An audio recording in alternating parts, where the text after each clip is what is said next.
No, it never ceases to amaze me. I noticed this that every time. See now, I'm it, I'm not putting out none of this information so that women change. Okay, I don't want them to change. I'm 47 years old. I don't need them to change. I don't want if they changed, it wouldn't do. If there was a utopia of women that wanted to be that were childless, 25, attractive, and ready to be married, I wouldn't be able to do nothing with that. I'd be like, well.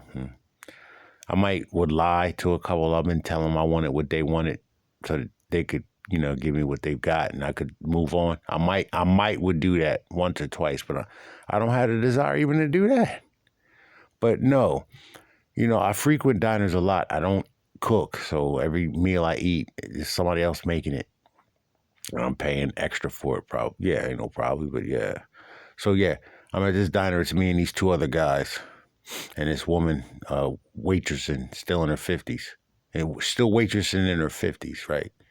And she wanted to tell me how her husband took care of her. And why are you working as a waitress in your 50s? But that ain't what I'm saying.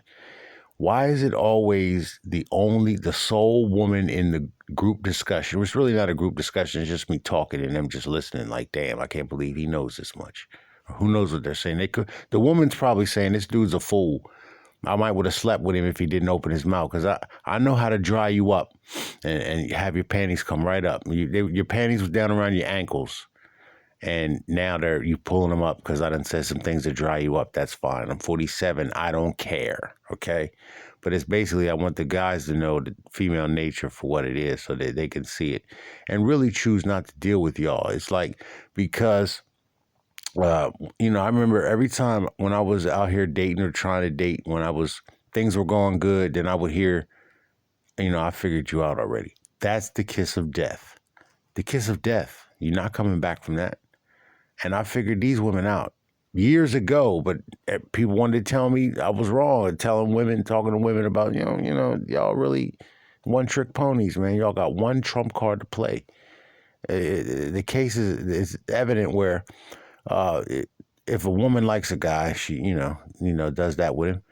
And then let's say she wants more of a commitment or marriage. The guy don't want that. What's she going to do? She gonna withdraw, sex from him? That's what a marriage is. So he's not going to come to that. So what is she going to do? Give him more until he says, I'll marry you? No. You all are one trick ponies. Y'all got one trump card to play, and that's it. I figured y'all out to the point where you're totally a non-entity to me. But the point I tried to make I got off onto a tangent.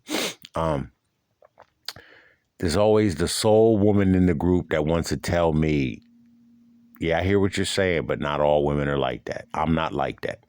Going back to, I don't know, man.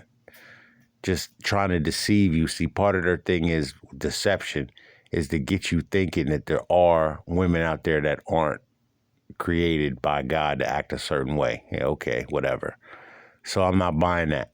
And I'm going to call that shit out too. I'm going to say it. Like every time, I'm going to wait for it. And then I'm going to say, see, there it is. Every time I'm talking in a group like this and there's only one woman, she's here to distract the rest of us into thinking that they ain't all like that. Go to hell with that. That's, scenario number one. But another thing, I told y'all about that older lady that looks like, and when she was 25, I'm sure she looked like Alyssa Milano on Charmed. But now she looks a little bit like George Burns.